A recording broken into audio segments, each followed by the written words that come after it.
Yellow metro ಮಾರ್ಗ ಉದ್ಘಾಟನೆಗೆ count down start ಆಗಿದೆ. ಆಗಸ್ಟ್ 10ಕ್ಕೆ ಹಳದಿ ಮೆಟ್ರೋ ಮಾರ್ಗ ಉದ್ಘಾಟನೆಯನ್ನು ಮಾಡಲಿದ್ದಾರೆ ಪ್ರಧಾನಮಂತ್ರಿ ನರೇಂದ್ರ ಮೋದಿ ಅವರು.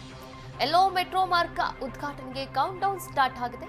ಆಗಸ್ಟ್ 10ಕ್ಕೆ ಹಳದಿ ಮೆಟ್ರೋ ಮಾರ್ಗವನ್ನು ಉದ್ಘಾಟನೆ ಮಾಡಲಿದ್ದಾರೆ ಮೋದಿ ಅವರು.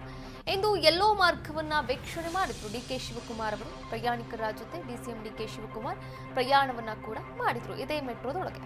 ನೋಡಿ, ಒಂದು ಕಡೆ ಹೆಬ್ಬಾಳದ ಫ್ಲೈಓವರ್ ಕೂಡ ಆಗಿರುವಂಥದ್ದು. ಆ ಒಂದು ಫ್ಲೈಓವರ್ ಪರಿಶೀಲನೆಯನ್ನು ಕೂಡ ಮಾಡಿದ್ದಾರೆ. At the same time yellow ಮಾರ್ಗ ಕೂಡ ಆಗಸ್ಟ್ 10ಕ್ಕೆ ಉದ್ಘಾಟನೆ ಆಗ್ತಾ ಇರುವಂಥದ್ದು ನರೇಂದ್ರ ಮೋದಿ ಅವರ ನೇತೃತ್ವದಲ್ಲಿ. ಹೀಗಾಗಿ ಡಿಕೆ ಶಿವಕುಮಾರ್ ಅವರು ಪ್ರಯಾಣವನ್ನು ಕೂಡ ಮಾಡಿದ್ದಾರೆ ಪ್ರಯಾಣಿಕರ ಜೊತೆ. ಈ ಸಂದರ್ಭದಲ್ಲಿ ಮಾತನಾಡಿದ್ರು ಮೆಟ್ರೋದಲ್ಲೇ ಕುಳಿತುಕೊಂಡು.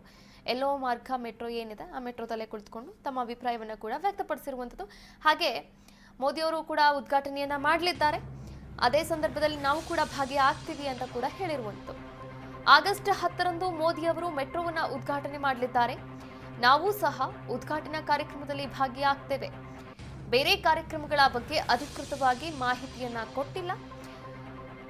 ಇದೇ ವಿಚಾರವಾಗಿ ಬೆಂಗಳೂರಿನಲ್ಲಿ ಡಿಸಿಎಂ ಡಿಕೆ ಶಿವಕುಮಾರ್ ಅವರು ಹೇಳಿಕೆಯನ್ನ ಕೂಡ ನೀಡಿದ್ದಾರೆ. ಆಗಸ್ಟ್ 10ಕ್ಕೆ ಹಳದಿ ಮಾರ್ಗ ಮೆಟ್ರೋ ಶುರುವಾಗ್ತಾ ಇರುವಂಥದ್ದು. ಅದನ್ನ ನರೇಂದ್ರ ಮೋದಿ ಅವರು ಉದ್ಘಾಟನೆ ಮಾಡಲಿದ್ದಾರೆ.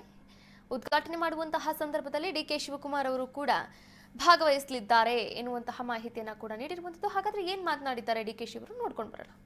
19 ಕಿಲೋಮೀಟರ್ ರೋಡು 7,610 ಕೋಟಿ ರೂಪಾಯಿ ಈಗ ಖರ್ಚಾಗಿದೆ. 31ನೇ ತಾರೀಕು ಸರ್ಟಿಫಿಕೇಟ್ ಬಂದಿದೆ.